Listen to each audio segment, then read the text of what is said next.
Good morning students. आज हम लोग फ्रेंच ईस्ट इंडिया कंपनी से कंटिन्यू करेंगे। डच के बारे तो पिछले क्लास में पढ़ लिए थे, है ना। डच कहाँ शिफ्ट कर गया था? इंडोनेशिया, है ना। डच इंडिया से कहाँ शिफ्ट किया? इंडोनेशिया, याद रखना, ठीक है। डच पहला फैक्ट्री कहाँ लगाया? मछलीपट्टनम, ठीक है। तो चलो अब French East India company start करते हैं। The French East India company was formed in 1642। कब? 1642। दे सेट अप फैक्ट्री एट सूरत, ठीक है। फ्रेंच ईस्ट इंडिया कंपनी कहाँ फैक्ट्री लगाई? सूरत में, ठीक है। डच कहाँ कहाँ लगाई? मछलीपट्टनम और उसके इर्द गिर्द के इलाके में, ठीक है। पोर्टुगीज कहाँ लगाई अपना फैक्ट्री? गोवा, ठीक है। ये याद रखना, बहुत इंपॉर्टेंट है, ठीक है। तो जो फ्रेंच ईस्ट इंडिया कंपनी कहाँ लगाई अपना फैक्ट्री? सूरत। कब? 1688। Another factory was set up at Machilipatnam. पहला फैक्ट्री पहले वो लगाई सूरत में, ठीक है। कंपनी जो थी फ्रेंच ईस्ट इंडिया कंपनी, ये पहले फैक्ट्री सूरत में लगाई, फिर मछलीपट्टनम में। And later at Chandernagore after taking permission from नवाब शाहिस्ता खान, ठीक है, ठीक है, ठीक है। फिर चांदेर नागौर में लगाई, इसका परमिशन के बाद नवाब शाहिस्ता खान के बाद, ठीक है। नवाब शाहिस्ता खान कौन थे? नवाब शाहिस्ता खान मुगल गवर्नर ऑफ बंगाल थे 1673 के टाइम में, है ना। शाहिस्ता खान कौन थे? ये गवर्नर थे, कहाँ के? बंगाल के, ठीक है। किसके एम्पायर में? मुगल के एम्पायर में, ठीक है। फिर देखो, इन 1674 the French established there hold over Pondicherry, now Puducherry, ठीक है।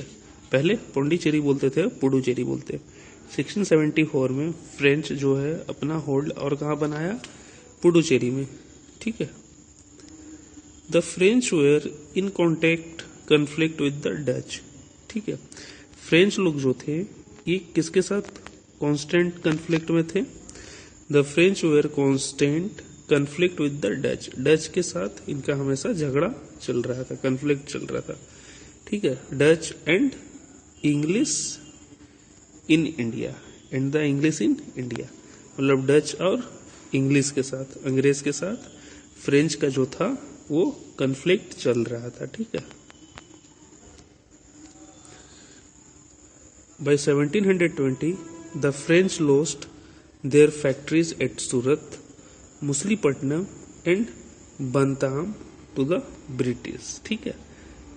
अब क्या हुआ कि 1720 में जो फ्रेंच लोग थे वो अपना फैक्ट्री जो हुआ खो दिए मतलब कि कंट्रोल उस पर चेंज हो गया, ठीक है। कहाँ कहाँ का फैक्ट्री? सूरत का, मछलीपट्टनम का एंड बेंटम का। किसके हाथ? टू द ब्रिटिश के हाथों खो दिए, मतलब ब्रिटिश अब ये सब पे कंट्रोल कर लिया। इन 1693 अब आगे, the Dutch seized the town of Pondicherry and fortified it, ठीक है। और जो पोंडिचेरी था उसे डच लोग सीज कर लिया, ठीक है। ये लोग कैप्चर कर लिया, कब्जा मार लिया, ठीक है। तो फ्रांस का हाथ से दोनों चीज निकला अभी, ठीक है। फैक्ट्रीज निकला और पुडुचेरी जो था वो भी जगह इनका हाथ से निकला, ठीक है। फिर देखिए आगे,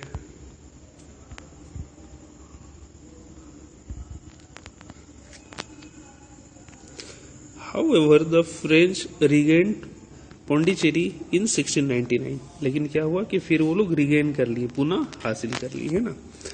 there objectives were purely commercial. उनका जो पॉइंट ऑफ व्यू था ना फ्रेंच का, वो पूरी कॉमर्शियल था, उन्हें सिर्फ ट्रेड करना था, ठीक है। उनका ये नहीं था सोच कि पॉलिटिकली हम कंट्रोल कर ले या अपना कब्जा जमाएं, ठीक है। वो आराम से शांति से व्यापार करना चाहते थे, बस। The French company's trade increased 10 times and was nearly half the size of English company, which was a big threat to the English. मतलब अब क्या हुआ कि इसका बिजनेस इतना अच्छा चल रहा था फ्रेंच का, ठीक है, इंडिया में, कि इसका जो तुम्हारा कंपनी का जो ट्रेड था ना वो 10 टाइम्स बढ़ गया, ठीक है।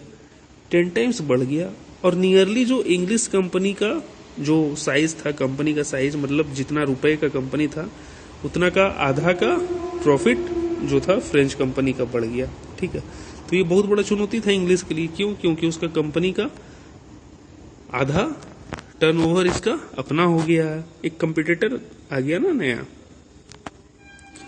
फिर आगे देखिए क्या, the French acquired Yanam, Yanam एक जगह है उसे एक्वायर किया। माहे, माहे भी एक जगह साउथ इंडिया में। ठीक है, ये सारा जगह जो है साउथ इंडिया में। ठीक है, यनम, माहे एंड कराइकल फ्रॉम 1742 ऑनवर्ड। फिर 1742 से आगे क्या हुआ, political motives dominated over commercial gains and the factories were fortified for the purpose of defence.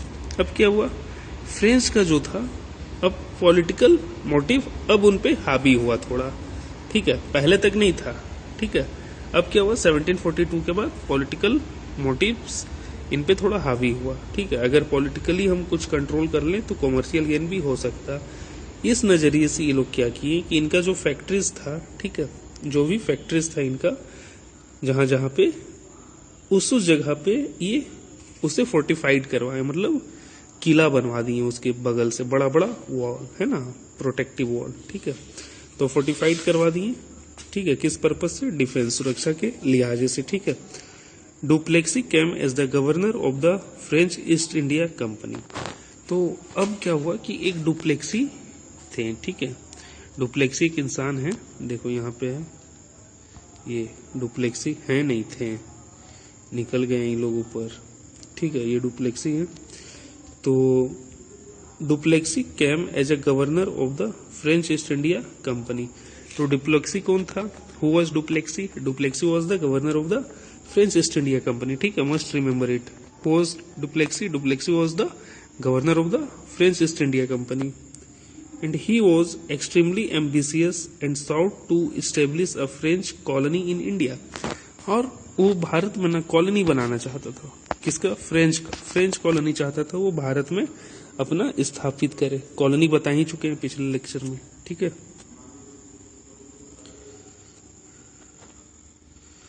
The French power in India reached its peak during his governorship. और जो फ्रेंच पावर था ना India में, ये खूब अपना चरम सीमा पर पहुंच गया था डुप्लेक्सी के टाइम में, क्योंकि डुप्लेक्सी बहुत एम्बिशियस का, ठीक है, बहुत एम्बिशियस था। तो ये हो गया फ्रेंच का बारे। ठीक है, फ्रेंच ईस्ट इंडिया कंपनी के बारे। अब पढ़ते द ईस्ट इंडिया कंपनी जो 1600 में आई। ठीक है, जो 1600 में आई, इसका क्या सीन है देखो, The history of the world has not witnessed a more amazing story than that of establishment of British Empire in India। सोच लो, इतना बड़ा वर्ड लिखा हुआ कि the history of world has not witnessed, कि ऐसा विश्व का इतिहास में कुछ है ही नहीं अमेजिंग जितना अमेजिंग भारत में ब्रिटिश का साम्राज्य का अपना एम्पायर स्टेबल करने में जो ये लोग कांड किया। ठीक है, It was not the result of the deliberate effort but a series of episodes that finally led to political dominance on India on the East India Company। ठीक है, ये क्या था कि ये क्या, it was not a result of deliberate effort। ठीक है, ऐसा नहीं कि कंटिन्यू एकदम एक के बाद एक काम किया जा रहा है एम्बिशियसली और अंततः हासिल कर लेना, वैसा नहीं। ठीक है, यहाँ पर क्या था, एक एपिसोड वाइज चल रहा था। कुछ समय के लिए एक वो लोग एक्शन लिया, फिर रुका, ठीक है, फिर एक एक्शन लिया, फिर रुका, इस तरह से चल रहा था। ठीक है, मतलब रुक रुक कर टाइम एंड पॉज वाला काम हो रहा था, प्ले एंड पॉज। ठीक है, रुक रुक कर ये लोग लास्टली क्या हुआ कि पूरा इंडिया पे पॉलिटिकल पावर स्टेबल अपना कर लिया। ठीक है, फिर आगे देखो, the English East India Company was chartered by Queen Elizabeth I on December 31st 1600। ठीक है, तो ये लोग को चार्टर दिया गया। चार्टर मीन्स एक रूल बुक दिया गया कि आपके पास इतना इतना आपको कानूनन हक इस तरह से दिया जाता है कि आप भारत में जाके व्यापार करें। ठीक है, तो उसी को कहा गया कि चार्टर कहा गया। ठीक है, तो ये चार्टर कौन इशू की थी, क्वीन एलिजाबेथ I। ये 1 जरूर याद रखना, कौन सी क्वीन, एलिजाबेथ कौन? वन, ठीक है, क्वीन एलिजाबेथ वन। कब की? ऑन दिसंबर 31, 1600, ठीक है। For developing trade and commerce with Asia for a period of 15 years. ये जो चार्टर इशू की थी वो 15 ही साल के लिए की थी। कितना? 15 साल के लिए। The principal cause for introducing the English East India Company was to break the monopoly of Dutch in the spice trade with East Indies, ठीक है। ये कंपनी बनी क्यों थी? ये कंपनी इसलिए बनी थी कि ये जो डच लोग थे, ठीक है, कौन लोग? डच लोग, ठीक है, ये क्या था? मोनोपोली ट्रेड कर रहे थे, मतलब इन्हीं का कंट्रोल था मसाला पे पूरा, ठीक है, पूरा मसाला का व्यापार पे डच का कंट्रोल था। तो इसका मोनोपोली को खत्म करने के लिए एक ईस्ट इंडिया कंपनी बनाया गया और उसे बोला गया कि भाई आप जाकर 15 साल के लिए, ठीक है, एशिया में व्यापार करिए, ठीक है। ये हुआ।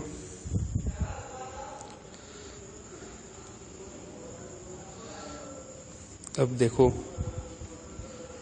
The East India company setup trading posts in Surat. East India company trading port कहाँ स्टेबल की? सूरत। याद रखना, बहुत इंपॉर्टेंट है, ठीक है। ये सब प्लेस जो भी है, कौन कहाँ स्टेबल किया, बहुत इंपॉर्टेंट है, ठीक है। East India company setup trading post in Surat. कहाँ स्टेबल की? सूरत में। And the 3 presidency settlements at Fort William in Bengal. और 3 प्रेसिडेंसी मतलब एक तुम बोल लो मेन अथॉरिटी वाला एरिया, ठीक है, ये एरिया से अगल बगल का जो भी एरिया उसे कमांड किया जाएगा वैसा, ठीक है। तो 3 प्रेसिडेंसी बनाया ये लोग। फोर्ट विलियम कहाँ? बंगाल में। फोर्ट सेंट जॉर्ज कहाँ? मद्रास में। And Mumbai castle, of course Mumbai. They established friendly relation with the local princes to further their profits. Initial phase में क्या था कि ये लोग जो लोकल राजा थे, प्रिंस थे, उन लोग से काफी एकदम अच्छा रिलेशन बनाए, दोस्ती की है, ठीक है। क्यों? क्योंकि अभी इनको प्रॉफिट चाहिए। द इंडियन प्रिंस बिकेम मेरी puppets in the hands of the English. तो अब क्या लिखता है कि the Indian princess became mayor puppets, मतलब अब क्या हुआ कि ये लोग पपेट्स, उन लोग का हाथ का कठपुतली बन गए। किसका? ब्रिटिशर्स का, ठीक है, ब्रिटिशर्स का हाथ का कठपुतली बन गए। कौन? जो लोकल राजा लोग थे। They signed alliance to secure the help of the English military to settle their internal rivalries, ठीक है। अब क्या हुआ कि इंग्लिश समझ गया कि अंदर से भाई ये लोग आपस में ही लड़ रहा, तो अब इंग्लिश से हाथ मिलाना, वो जो राजा लोग था लोकल, उन लोगों को अच्छा लगा इनिशियली। क्यों अच्छा लगा? क्योंकि उसको इंग्लिश का जो ब्रिटिशर्स है उसका आर्मी मिल जाएगा, है ना, आर्मी मिल जाएगा, मिलिट्री मिल जाएगा, कि जो उनका एक राजा से दूसरा राजा का बीच में युद्ध चलता है ना, तो वो वाला युद्ध को लड़ने के लिए, ठीक है, इंटरनल रेवलरीज के लिए, ठीक है। इस चक्कर में ये दोस्ती कर लिया। एक यहाँ पे देखो एक फोटो है, कब का? East India company house London, London का ये फोटो, ठीक है। लर्निंग फैक्ट्स में देखो क्या पॉइंट लिखा हुआ है। The East India company enjoyed a privileged position with the English government and was granted special rights like trade monopolies and tax exemption, causing resentment among its competitors, ठीक है। ये जो ईस्ट इंडिया कंपनी है ना, इसको privilege दिया हुआ था, मतलब कुछ विशेष छूट दिया हुआ था, ठीक है, विशेष छूट दिया हुआ था, ठीक है। किस चीज में? टैक्स से रिलेटेड मामला में, कि आपको टैक्स कम देना होगा, ठीक है। फिर ट्रेड मोनोपोलीज, मतलब आप एशिया में आप ही सिर्फ ट्रेड कीजिएगा और दूसरा कोई नहीं करेगा, पूरा हक आप ही को, ठीक है, इस तरह का छूट इनको दिया हुआ था। फिर देखो क्या, how could a trading company become an imperial power. तो फिर ये ट्रेडिंग कंपनी जो थी ईस्ट इंडिया कंपनी, ठीक है, इंपीरियल पावर इतना बड़ा कैसे बन गई? इंपीरियल क्या होता बता चुके हैं लेक्चर में, पिछला लेक्चर में, है ना। तो ध्यान रखो ये सब बात को, क्योंकि रिपीट नहीं करेंगे, एक ही पॉइंट को बार बार रिपीट करने से क्या होगा? टाइम बर्बाद होगा, ठीक है। तो ये इंपीरियल पावर किस तरह बन गई जो कि पूरा भारत को कंट्रोल की? The real answer is that the East India Company became an imperial power to protect its trading interests from other European traders. तो इंपीरियल पावर कैसे बन गई? ये इसलिए बन गई अपना इंटरेस्ट के लिए, क्या कि भारत में जो ट्रेड है सिर्फ हम ही करेंगे, ठीक है, और दूसरा कोई यूरोपियन कंपनीज यहाँ पे ट्रेड नहीं करेगी, ठीक है। It begins as a trading company, took over political control and became the ruler of entire India. और फिर आस्ते आस्ते पूरा इंडिया का रूलर जो है वो बन गया, ठीक है। द एम ऑफ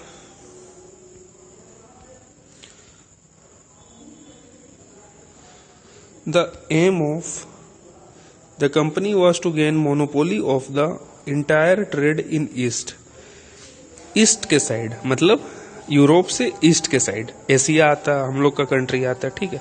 तो ये चाहता था कि पूरा मेरा मोनोपोली बन जाए, कि अपना ईस्ट के साइड सिर्फ हम ही व्यापार करें, ठीक है। The company get into conflict with other foreign traders and hence built up its own military and administrative department. तो क्या हुआ कि अब भाई आप मोनोपोली काम कीजिएगा, मोनोपोली मीन्स अकेला, दूसरा कोई नहीं, तो फिर दूसरा कोई क्या करेगा? वो तो आपको देख के भाई क्या बोलते हैं, आंदोलन करेगा ही, एजिटेट करेगा ही कि बिजनेसमैन तो हम लोग भी हैं, लेकिन सिर्फ एक ही बिजनेसमैन को ये हक क्यों? ये वाली बात हो जाएगी। तो लोग एजिटेट किए, तो उसके लिए ये लोग अपना मिलिट्री और एडमिनिस्ट्रेटिव डिपार्टमेंट को स्ट्रॉन्ग रखा, ठीक है। It became such a strong force that it took over the governance of Bengal, Madras, Mumbai, ठीक है। इतना स्ट्रॉन्ग इसका गवर्नेंस हो गया, प्रजातंत्र, ठीक है, इसका अपना, कि बंगाल, मद्रास, मुंबई पे अपना कब्जा जमा लिया और राज करना स्टार्ट किया। Gradually the trading company transformed into an auxiliary government and military power. आस्ते आस्ते अब क्या हुआ ग्रेजुअली, कि ये जो ट्रेडिंग कंपनी है ये ऑक्सिलरी गवर्नमेंट बन गया, मतलब अल्टरनेट गवर्नमेंट, ठीक है। और मिलिट्री पावर तो था ही, military power ended only in 1858। इसका जो मिलिट्री पावर वो 1858 में सिर्फ एंड हुआ। अब उसके बाद आता है कर्नाटिक वार, कि कर्नाटिक वार क्या है, बहुत इंपॉर्टेंट। तो देखो पहले कर्नाटिक वार है क्या ये समझो। The Carnatic war were a series of battles fought between English and French। पहले ये समझो कर्नाटिक वॉर किसके किसके बीच में हुआ। तो जैसे इंडिया में इंटर किया यूरोप से बहुत सारा कंपनी, ठीक है, उसमें फ्रेंच था एक, ठीक है, फ्रेंच भी एक था जो कि अच्छा अपना होल्ड बनाए हुए था, देखा ही किस तरह पकड़ बनाया, डच से रिटर्न पुडुचेरी ले लिया, ठीक है। तो फ्रेंच का एक पकड़ था, और एक नया शेर जंगल में और आया, ईस्ट इंडिया कंपनी। तो अब जंगल में तो एक ही शेर रहेगा ना भाई, दो शेर का एंट्री हो गया। अब दो शेर का एंट्री हुआ तो लड़ाई झगड़ा चालू। तो दो शेर कौन था इनिशियल फेज में भारत के जंगल में, ठीक है, इंग्लिश एंड फ्रेंच, ठीक है, इंग्लिश और फ्रेंच, ये दो लोग आपस में अभी फाइट करेंगे पहले, सबसे पहले, ठीक है, क्योंकि ये दो में से एक बचेंगे, उसके बाद ना पूरा भारत पे अपना साम्राज्य आस्ते आस्ते बढ़ाएंगे। तो सबसे पहले ये डिसाइड होगा कि कौन टिकेगा, इंग्लिश टिकेगा या फ्रेंच टिकेगा। तो उसके लिए चलो भाई युद्ध करते हैं, ठीक है। तो युद्ध करते हैं, तो उसको कहाँ का नाम दिया गया, कर्नाटिक वार। कर्नाटिक क्यों, साउथ इंडिया में कर्नाटिक एक जगह है, वहीं पे ये सारा वार हुआ है, ठीक है। तो आगे पढ़ेंगे, ओवरऑल में बस बता रहा हूँ, तो ठीक है, समझ गए। तो ये जो सीरीज ऑफ वॉर है किसके किसके बीच है, Carnatic war, English and French. For the control of trading posts of India during the year 1746 to 1763, 1746 से 1763 तक चला ये कर्नाटिक वार। सोच लो इतना लंबा समय, ठीक है। अब आगे देखो लर्निंग फैक्ट्स देख लो थोड़ा क्या बोलता है। These wars were called Carnatic War because they were fought in the region of the Carnatic, ठीक है, कर्नाटिक रीजन में। कर्नाटिक रीजन जो है किस किस चीज से कंप्राइजेज है, तमिलनाडु, आज का जो तमिलनाडु है, south east Karnataka and south Andhra Pradesh, ये तीन जगह का एरिया मिला के कर्नाटिक बोला जाता था, ठीक है, ठीक है। These wars were driven by opportunism on all sides, and though the native princes did not want to surrender their territory to an outside power, they often cooperated willingly with European to strengthen their own position, ठीक है। और क्या हुआ कि ये जो वार था, ये जो पूरा वार था अपॉर्चुनिटी से भरा हुआ था, ठीक है। हर एक तरफ से, ठीक है। और जो नेटिव प्रिंस थे वो सरेंडर करना नहीं चाहते थे अपना टेरिटरी, बस वो एक दूसरे को कोऑपरेट कर रहे थे। किस खुशी में, मतलब बात नहीं समझे। बात हुआ कि अब देखो फ्रेंच और इंग्लिश का बीच में लड़ाई हुआ, तो कोई फ्रेंच को सपोर्ट कर दिया, अरे ठीक है इंग्लिश को भगाएगा ना, फ्रेंच रहेगा, मेरा सपोर्टर है ही।